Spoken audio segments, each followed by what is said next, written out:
Hello, I'm Tomás Emídio. I'm from Quinta Várzea da Pedra. I'm making wines in Obidos region, close to the Peniche and the Obidos Lagoon. I'm a father of a 2 years and a half young kid. I live on the Obidos Lagoon and I make the wines in Bombarral. And I talked with Dylan about this awesome place, the region, the wines, the food, traditions and lots of good things. So please come and watch. So I'm the latest guest of Portugal, the Simple Life podcast with Dylan. So I hope you enjoy. Welcome back, or welcome to another episode of Portugal, the Simple Life. And I'm really, it's really exciting to be here. I'm with Tomás Emídio. Tomás, thanks for being on the podcast. Yeah, thank you for the invitation. Thank you for coming here. So yeah, it's not far. Yeah. We are 15 minutes away, so it's quite easy. Yeah. But tell us where we are right now. So hello, I'm Tomás Emídio. I'm from Quinta Várzea da Pedra. It's the place we are. At the moment we are at our cellar / shop visiting place for the tasting room, so it's a mix. We are in Bombarral, in DOC Obidos denomination. It's one of the 9 denominations of Lisbon wine region. We are close to Lourinhã, a little bit down Peniche, and on the other side we have Monchunto, so it's the scenery. It's like the triangle of good wines. It's we have the sea, the lagoon, and the mountain. So I'm 40 years old almost. I'm doing 40 in April. Okay. I have a young kid of 2 years and a half. I'm doing the wine just 10 years ago. This is the 10th year and 10th vintage. Before I was a graphic designer as an education. I was a semi-pro basketball player. Okay, that explains the height. No, the height I have it since I. So, yeah, it wasn't because of yes, that. It was a good tool to play basketball. My hobby and the thing that goes along my whole life, it's music. So today I'm really just a record collector and you do some DJing at some of the local places in Caldas. Local place. Yeah. At the moment, I have a residence in a local wine bar, which is a really nice place to go. Also. Which one is it? It's local. Local. Okay. Local coffee. The place near the Praça. Okay. Yeah. We know it. Yeah. Okay. And I had a company of graphics and staff clothes and cars decoration before I started in here. This is the family ownership. It was basically the first job of my grandfather. My grandfather bought this quinta, and it was my grandfather that went through. But when he married my grandmother, he started working as a father-in-law company. And this was just like a side job or an hobby. We never had the brand before or bottled wine before. Before me and my brother started this, and the idea was to keep the heritage, keep things going, and not letting the story end. So we started in 15 and since then, I changed my life into the wine growing, wine doing, and wine selling. So basically now it's just wine and music, my life, and my kid. And that changes things a lot.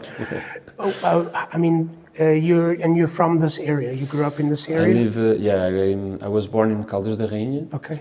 At the moment, it was my childhood in Caldas da Rainha.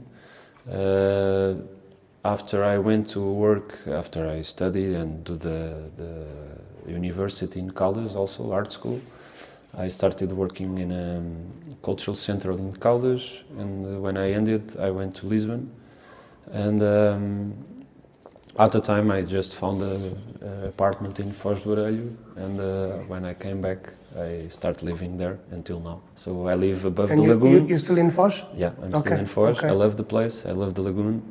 I love to have my kids growing in like and going to the sand in the winter time. Yeah, our boy, it's his favorite beach. Yeah, we have a 6-year-old son. For those of you listening, my wife is sitting behind the camera. She wanted to come to the wine farm for various reasons. But he's 6, but it's his favorite beach, is Foz. We have memories of him playing on the sand as well. It's when I was a child, my family spent lots of time in São Martinho. My grandfather had a boat, and my mother went on skis. But since my they skied on the bay? Yeah. Okay. But after I had a little bit more independence and on teenage time, I started to have Foz and the waves. I prefer the waves rather than flat. The flat bay. So my summer started to be in Foz. So yeah. So you remember Green Hill? Doing Green Hill, the club. Yeah. That was the old days. Yeah, and Slá da Paz. I was more into Slá da Paz. Yeah, it was smaller. Green Hill was just in a big heavy nights. Yeah, but I mean, what else were some of your memories? Because of growing up in this area, it is an area that's very special. Sometimes it's difficult to think in that moment what's special about the place. But now that you're a dad, now that you look back, what were some of the things that you appreciated about growing up here in this area? And that's a nice comparison, like being a father and growing a kid in this place. It's I think the most important thing, we still are able to get proper vegetables, proper fruits, especially now with bio kind of approach.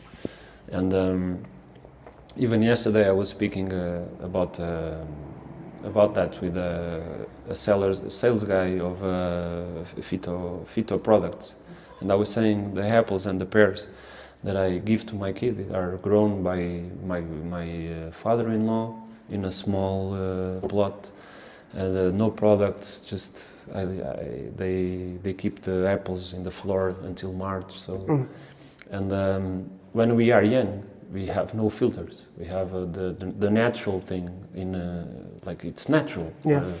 So if I give one apple of that, you want 1, 2, 3, 4 apples in a row. And if I go to the supermarket and find some fruit, eat one slide, how you say in English? A piece, and it's not the same thing. He tastes the difference. So I think one of the best things in our place, we are in a mix of agriculture, vegetable agriculture place. We have lots of good fruit, lots of good vegetables. We have in Bombarral we have lots of butchers who the meat who create and manage his own cattle. So good meat. We have the sea with good fish. We have Nazaré, Peniche with good ports. So the food, I think, it's one big part of living here, and it's the things I recall by my childhood.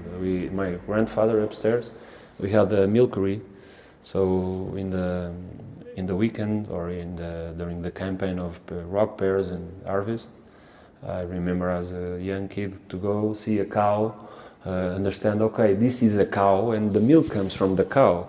So, and it was really fresh milk. Even the chorizo and the things were done in here.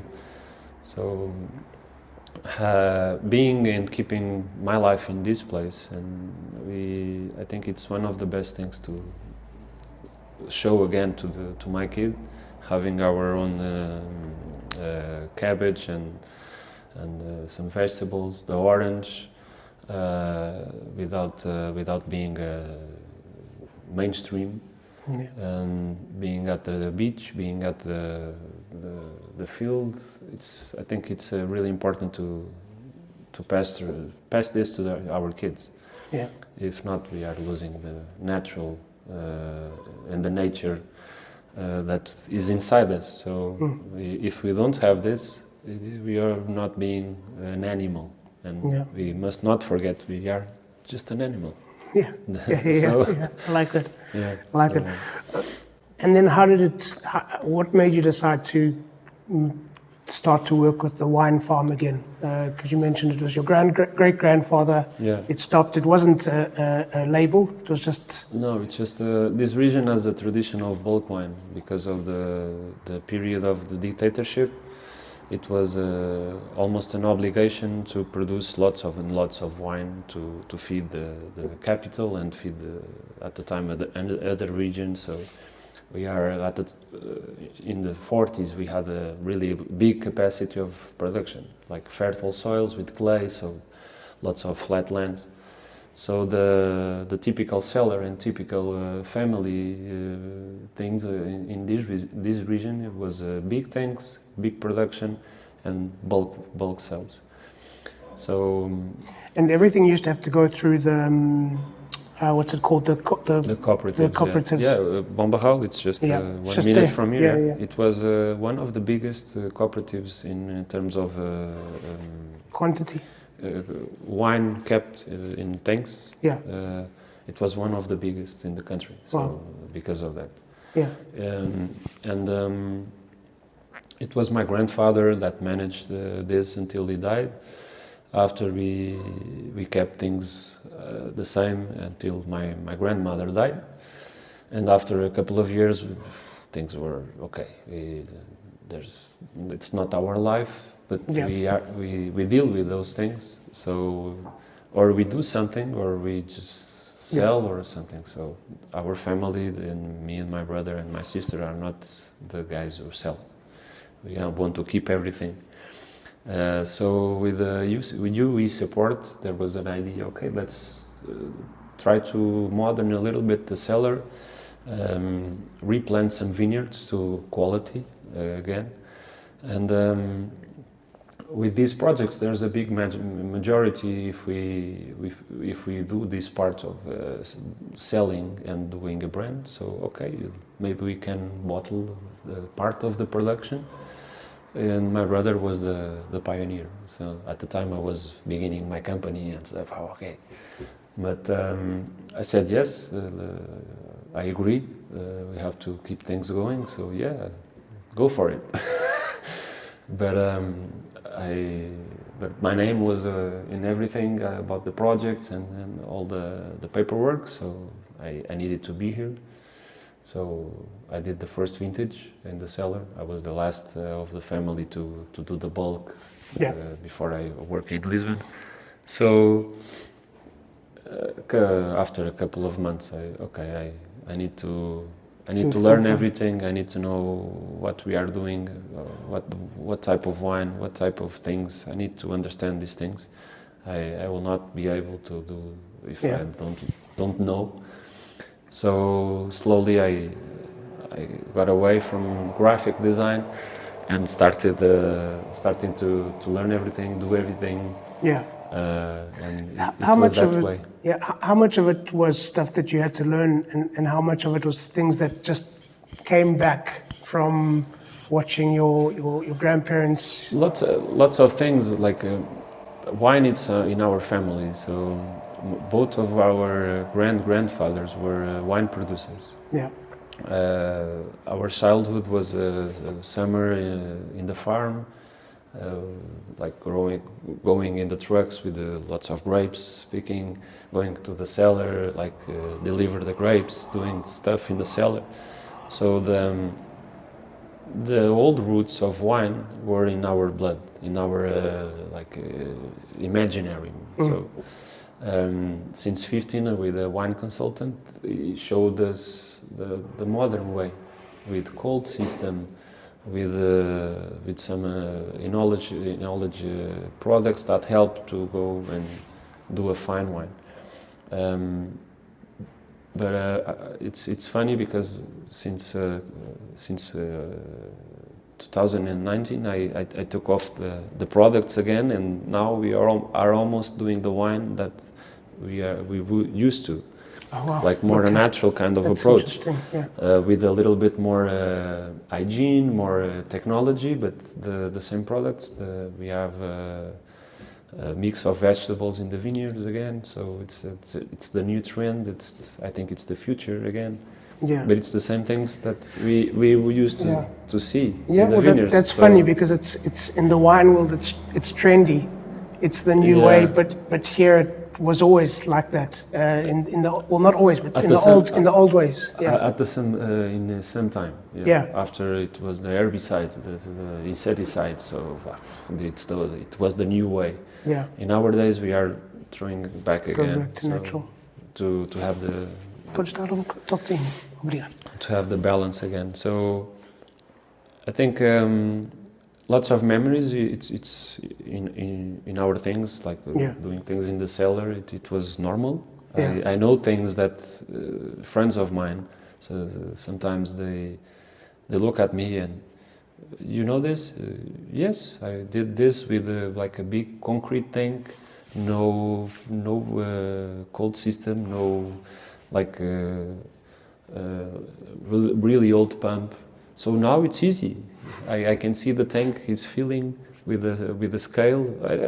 I did wine without Yeah. scales. I was climbing to the tanks above and to see if the tank was full. Yeah. So lots of details. It is funny to remember, but there's lots of new and theorics.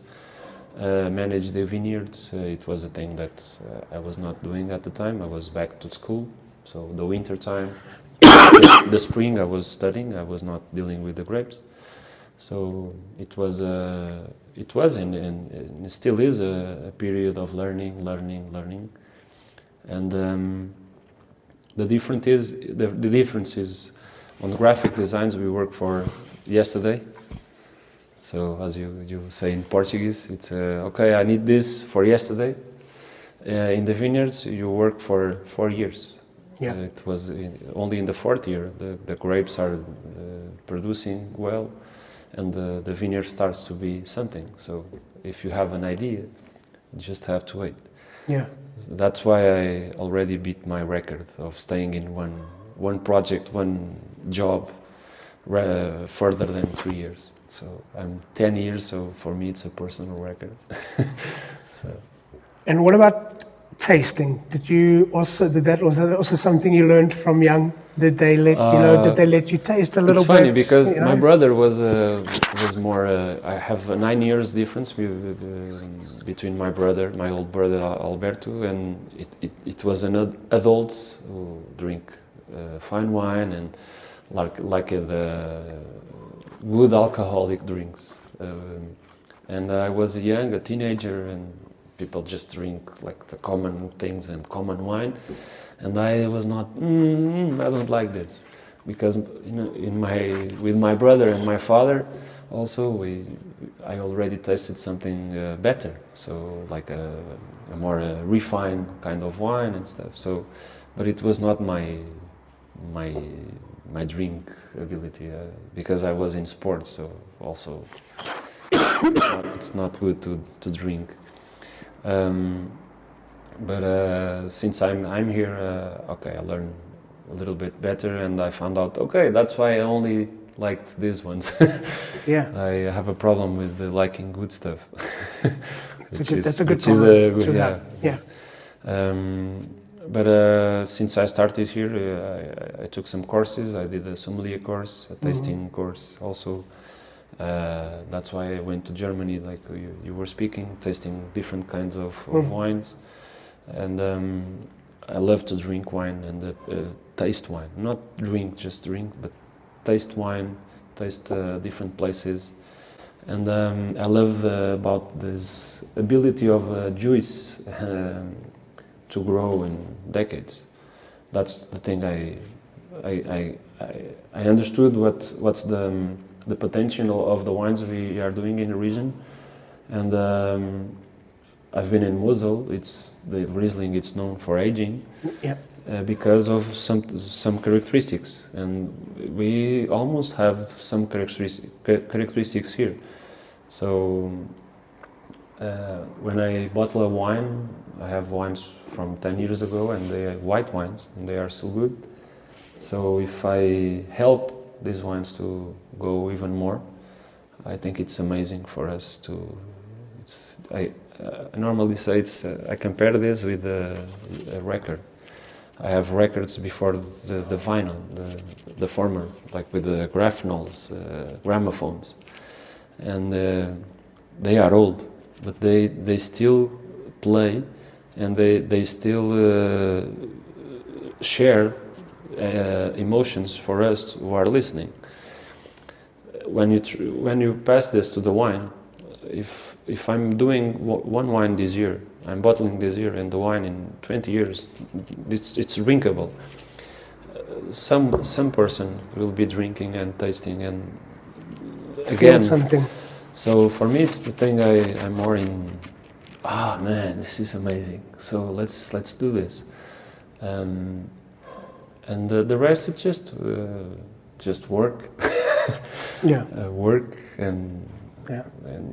But this passion kind of approach, it's the region. It's amazing for the aging wine. So I mean, I know you do a lot of tastings, and people come from, especially now in the area, we have more people coming from all over the world.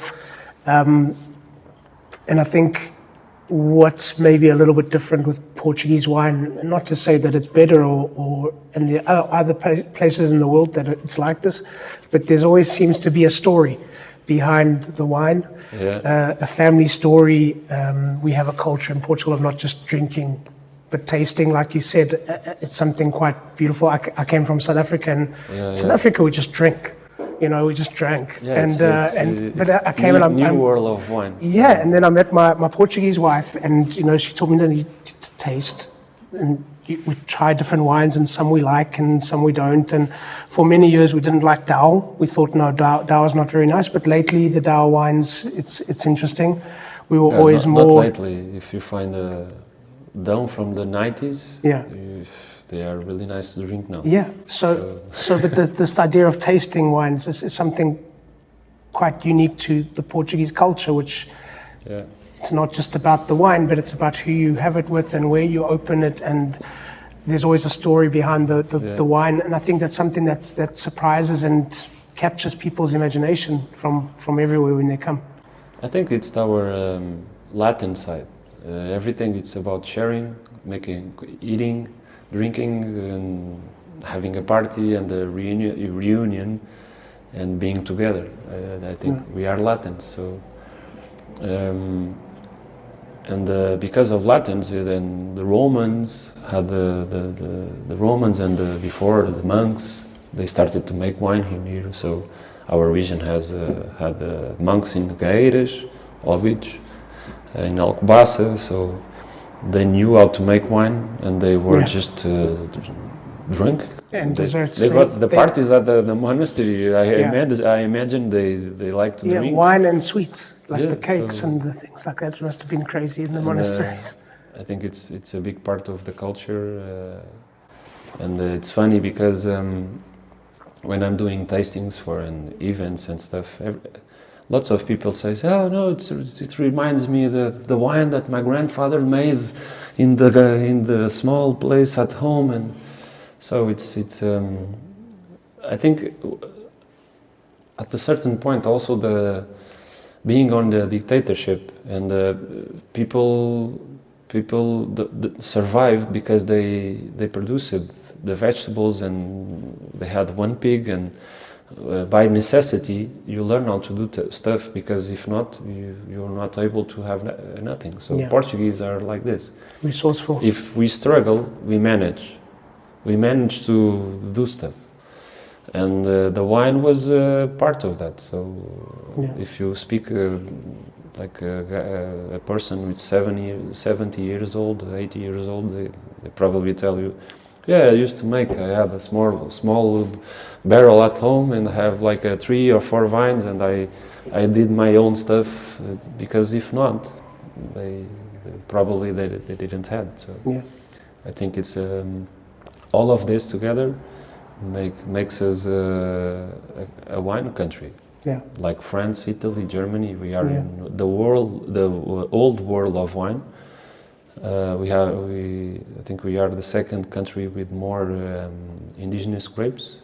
The first is Italy. Yes, that's what I was going to ask you. Yeah. So I think we are not, in terms of marketing in nowadays, we are not that known because we are not good in marketing.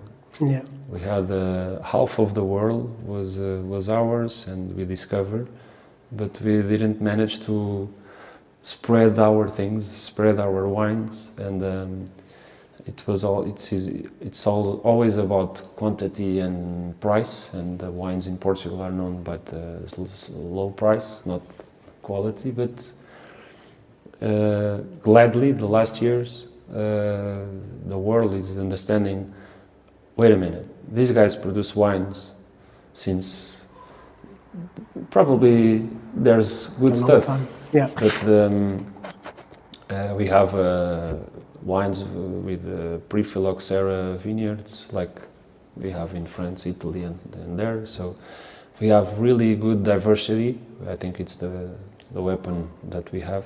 Even in Lisbon region, we have lots of diversity in between 30 kilometers away. Yeah. So I think the world is opening the idea of, wait a minute, Portugal, especially the new generation, it's showing these kind of marketing tools, doing things properly, not thinking about sales, only sales. No, just making good wine. Between my job as a realtor at Portugal Realty and hosting this podcast, life is pretty busy. But lately I've been receiving so many messages from people that want to know more about buying property here on Portugal's Silver Coast that I've got to do something about it. So starting now, for subscribers only, I'm offering up a 30-minute session per day. That's 5 30-minute sessions for a one-on-one meeting to talk about buying property here on Portugal's beautiful Silver Coast. This is for subscribers only. So please subscribe to book your session and get in touch with us through the links below via WhatsApp or email to book your session today. I'll be happy to speak to you. It's for subscribers only and it's completely free. Is there something in the wine industry where expensive means quality, and that maybe is a bit of a problem when we're marketing Portuguese wine, that it is so much cheaper? Yeah. So people associate that with that it's not very good until they try. Is that something that you've seen? Until certain points, Yeah. yes. If I pick by hand, it's a bigger cost, so it goes to the bottle. But it's completely different by picking lots of grapes by machine. If I don't spray with herbicides, I need to go there by hand to imagine. If we have snails in the vineyard, in bio, if they climb to the vineyards, it's the only way to survive the vineyard. It's going there by hand and take off the snails. Costs. So until certain point, yes, the things you do, the way you do, it's about costs. The second part, it's marketing and market offer against necessity searching. So on that point, French are the specialists. They don't grow on bottles, they grow on price, and they keep the quality going. They keep patrimony, they keep old vineyards, they keep the things that are good. So I think Portugal didn't went on that way that is so good. Yeah. The average age of a vineyard in Portugal, it's not 60 years, like in France, so in the special places. So we need to keep our things, and our things are really nice, are really good. Yeah. All the things we do, but the things we do with our own knowledge, with our tradition, with our roots, those things are really nice. Yeah. And those things are the reason that you are coming, and you foreigners. Yeah.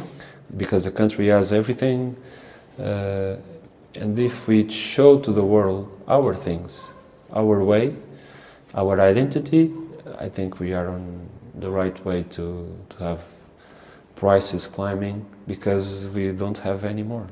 We don't have place to grow. Yeah, well, the other issue is quantity as well. We Exactly. don't produce the quantity that a lot of these other countries do. That's the necessity. If I have like 100 bottles to sell, I cannot produce more, and I have all the world coming. And okay, these wines are amazing. Yeah, but if I don't make more. Probably some guy offer, but I want 50, so I pay double the price. So that's one kind of growing the price. Yeah. Besides costs, beside production costs. So that's interesting. It's a balance, yeah. I think. Some wines that are appearing in the marketing, it's more kind of marketing and show off rather than costs. So yeah. They are too expensive because they promote the wine in a more costly way. Yeah. So like a big party with a luxury kind. Okay, if I promote that wine, I need to have a big cost on the bottle. So there's a volatile way of making there's a costing that's expensive. Yeah, sometimes it's not quality. Yeah. So there's a costing that's driven by marketing, publicity, branding. Also, yeah. And then there's the costing because of quality. So if I sell a bottle like a French guy sells like 3,000 euros, it's half of my cost in the vintage. On something. So one bottle. Yeah. So, in wine and in branding also, like we need a story. We need it's like semiotics. Like when I see this brand, I see all the story behind. I see the symbol. I understand everything. Yeah. That's the semiotic of the brand. So in wine you have the brand of Portugal, wines of Portugal. You have the region. You have the producer. So if these three things are really big in history, they are recognized as quality. Yeah. And I think that's the problem, that because of dictatorship and stuff, we lost that a bit of the story. Way, yeah. A bit of the story. Because it wasn't allowed to be a story. It had to all go through one place, and so it's interesting that we're getting that back, which is I think so. For a long time now. With a fair price, with amazing quality. That's the best value that how you say in marketing the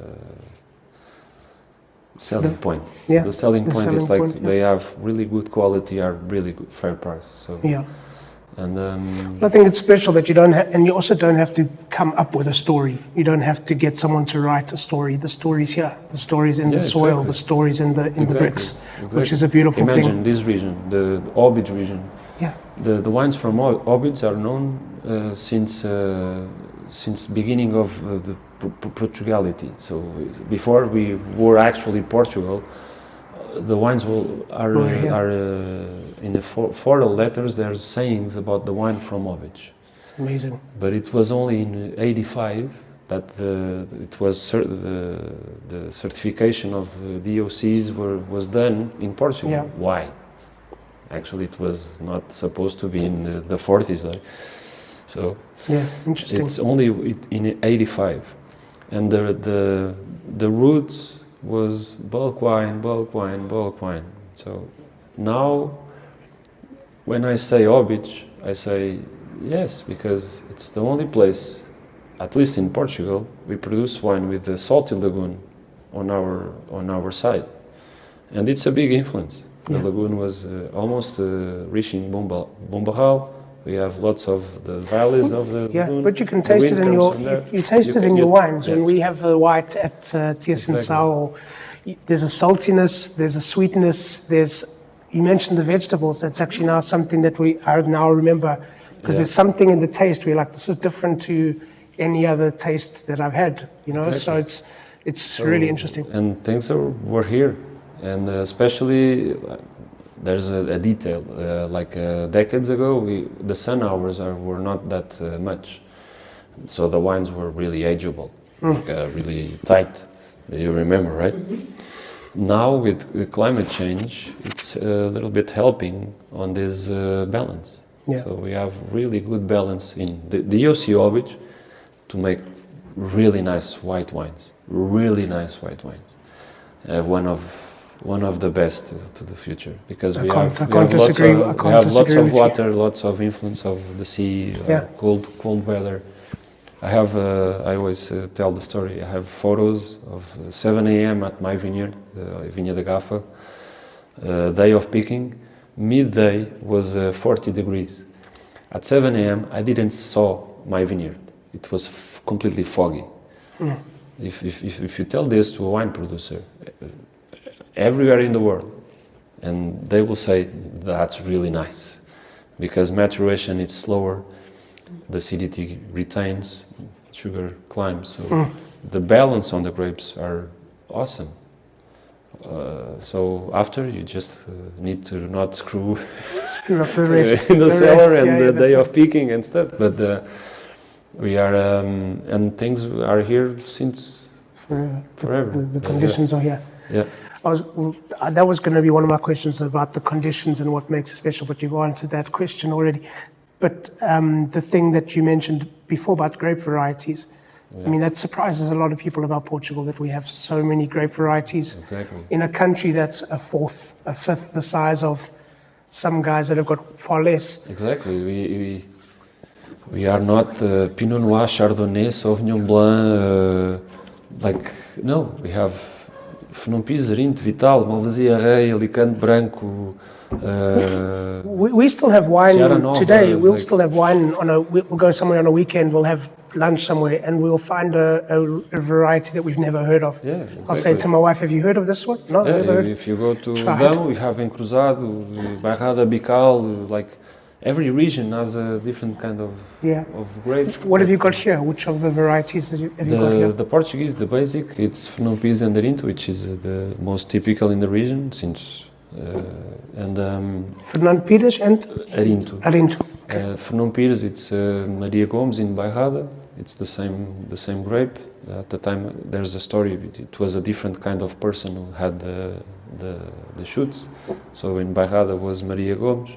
In Lisbon area was Fernando Pires, or something like that. There's a story. I don't know if it's true. Arinto, there's a local Vital, especially grown in Montejunto. I still don't have it. In the future, I hope to plant it. I also have Sauvignon Blanc, yes, because it was a choice at the beginning. If it was today, I will not have Sauvignon Blanc. It's really nice Sauvignon Blanc, really nice. That's why I keep on making. I have Touriga Nacional. Yeah. I have Castelão, which is again really good in the region. It's one of the also the Alcobaça. reds. You have good Castelão in the Alcobaça region. It's known by Setúbal, but in Lisbon, Castelão it's a little bit different. It's the same with Fernão-Pires from Setúbal. It's not the same. We have really good freshness. They don't have it that much.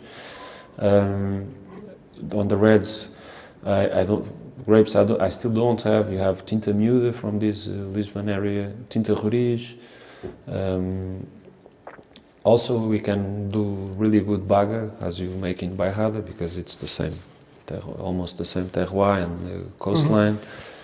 So, and how big is your how much in terms of square meters or acreage is your at the moment I have 14.5 hectares producing the grapes. Okay, that's a lot of varieties in. No, I only have Fernão-Pires, Arinto, Sauvignon Blanc, Moscatel Graúdo, Viozinho on the whites. I have this old vineyard from the 40s. That's the one behind these walls. There's 7 types of grapes. There's a mix of the grapes of the bulk season. Alicante Branco, Malvasia Arelho. There's almost a table grape that is a bigger one. I have Seara Nova, which is really typical. There was more, but I don't have it. On the reds, I have Toriga Nacional, Castelão, and Baga, and a little bit of Syrah, which is blended with Toriga, which is also typical in the region because it was installed. Yeah. And I do just 2 wines with that. Just the rest, it's just Portuguese, and it's the thing I want to do. So I just have a little bit of Syrah and Sauvignon Blanc, and you're happy. I don't know until when. Yeah, limited time off. Yeah, but besides the ones that I have, there's another grapes, Portuguese, even in the region. So yeah, That's incredible. For people that are listening, because we have listeners that are from all over, that are wanting to come to Portugal, try the wines, what are some of the questions they should ask at a tasting if they meet a producer? What do you think some of the questions they should ask that will help them discover a good taste, a good wine? Ask for a full glass because they will be happy to drink. No, I'm joking. Very nice. That's true. Because I remember it's in Portuguese. It's like red or white. It's full. So I don't know. Depends on the person. Depends on the knowledge of the person who is visiting. But I think. Let me think. Maybe one, because Portugal is so small, but it's not like covered in Pinot and Chardonnay. Maybe it's one of the important questions. It's where it's made. Okay. Because it's made in Portugal, doesn't add anything. You are in Portugal, but it came from where? It's from Algarve. It's from Trás-os-Montes. What's the grape? Because if not, they are tasting wine thinking about the common single grapes, Pinot, Pinot, Sauvignon Blanc, Chardonnay. It's like because it was spread all over the world. No, think it's made where? Yeah. And probably the producer will say, especially if you go to a small independent wine fair. Speaking with the producer, actually, they will say it's done in Obidos, in this town, made with these Portuguese grapes, made like this, and I think makes a big difference. It's a big question. After that, these guys are, but next producer, but it's made where? It's made in up north in altitude by the river. Oh, it's not close to the beach. No, and for a small country, I think it's our thing. It's like because you've got so much wines diversity. in sand, we have wines in rocks, we have wines in 500 or 600 kilometers. Completely we have different. a wine everywhere. Yeah. So I think that's a good question. Yeah. So. Okay. Very good. I mean, we spoke about how you've met people that have come here from everywhere. Yeah. That are coming to the area, that are trying our wines, moving here. I mean, what do you think it is about this part of the country that's bringing people here, that they're attracted to, that they find special? I don't know. I'm not those people, but I think the food, the weather, it's always it's like always mid-range. Yeah. It's not cold. Really cold or really hot. It's always in the middle. I think people who are moving here basically are people. They are in balance, because I think it's a balanced region. So we have everything in we have. If you go to Algarve, if you go, it's hot in the summer and the winter. In here, you have everything. It's like always good. So I see people going to take a bath in the winter by the beach. So because there's really nice winter sunny days, and you can go to the beach. And the food. I think the food. Yeah. And the wine. And The wine is always there. Yeah, of course it has to be. Tomás, what's... There's a thing I hope people, foreigner people, please, you are welcome. But I hope we can keep things, the traditions. And if you come from abroad, and I think the best thing I see, it's people from here who are buying houses. They come here and they want to speak Portuguese, and they are the first ones to support local things. Yeah. And that's, if we keep things like this, yes. I hope we don't make this the problem we are having in Lisbon. Yeah. So I agree with you. If not, we are losing the things that you are coming now. Yeah. And we are losing the sardines carving on the streets, and the tia Ascensão, with the local guy who wanted to open a restaurant. If we start to be more, I will not say brands, but more commercial. Yeah. The first thing you lose everything.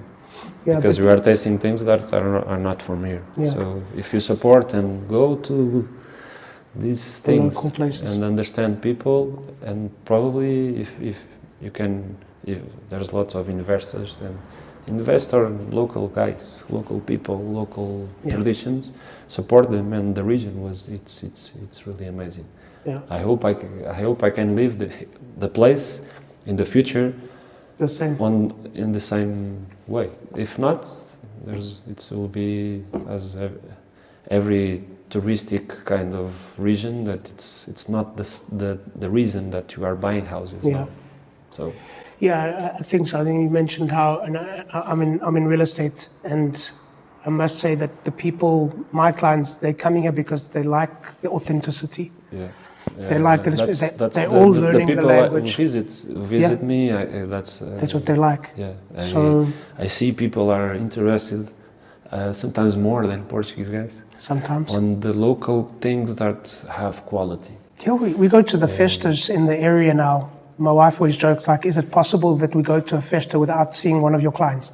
Because they all go to the local things. They go to the Feira dos Vinhos. They go to the jazz festivals in Bombarral. Yeah. They go to all those things, and it's hopefully it doesn't change, because I don't think they want it to change. I think they like it the way that it is. So I agree with you. It's interesting. And I think if we have this kind of tourism, imagine I live on the lagoon.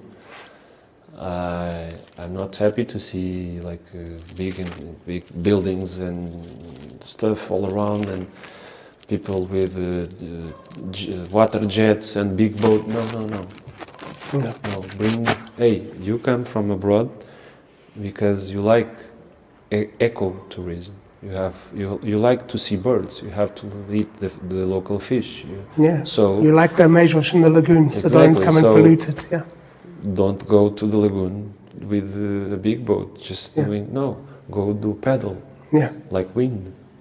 Ecologic. For me, lagoon must be like a protected and eco resort, because if not, it's not, doesn't make sense. Yeah.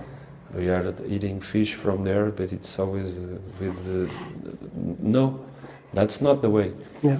But if you come here, it's a really nice place to go on bicycle, do trekking, do wind sports, just enjoy the seaside, watching birds like flamingos on the lagoon. Yeah. So if you start to do like a touristic resort, we are losing this natural approach. So, I agree. And I think that until now, people who are coming, they are coming for that, and we see on the restaurants, we see on the wines. It helps because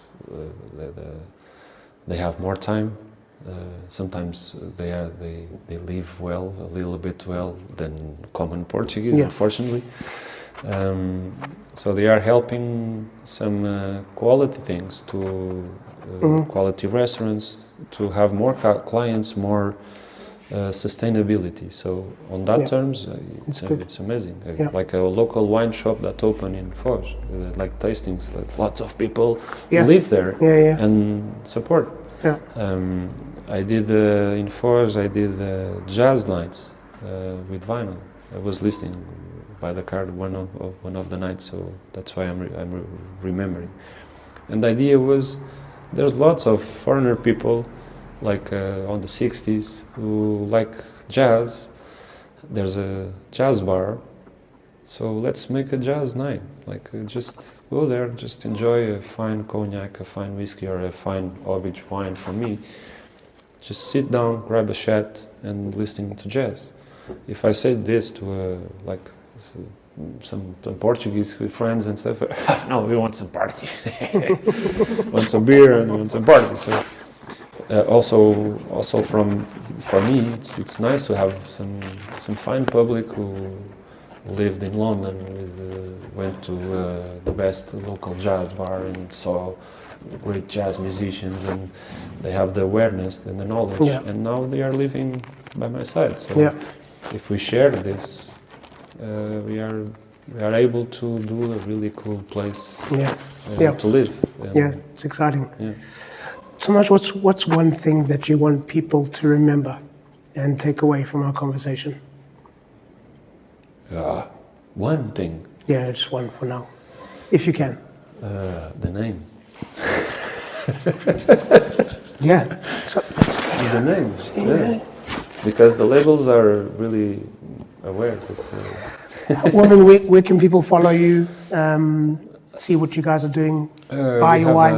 We have a website, just quintavarzadapedra.com. We are on Instagram and Facebook, so you can discover some videos on the YouTube, really cool videos with people dancing on the lagar also. Dancing on the grapes. And on restaurants, if we normally people see the labels and recognize the label, which is one of the idea of the labels. So we first came across your wine at a wine fair in Bombarral, and it was your nephew. I think we bought, how many bottles did we buy because of him?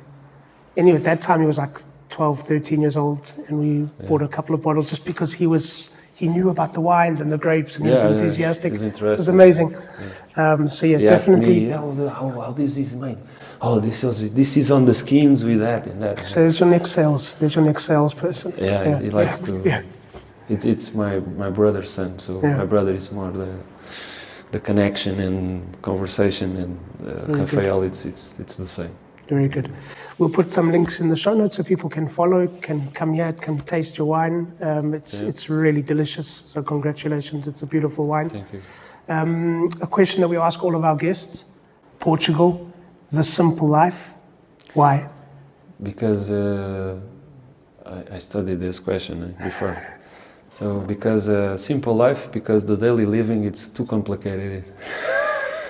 So we have so many complications that in the end, we just grab a wine, grab some good food, and this is simple. I like it. Yeah. Thank you for being on the podcast. Thank you. I'm going to let you call it. Yeah, that's a wrap. So thank you once again to our guest, and thank you to all of you for listening. Please subscribe, share with your friends, give us a thumbs up, and please leave a comment or a review. We always love to hear from you. Don't forget, Portugal The Simple Life also has a magazine, so download it. It's for free. We'll be back next week with a brand new episode, and as we say in Portugal, sejas bem-vindo. Welcome to The Simple Life.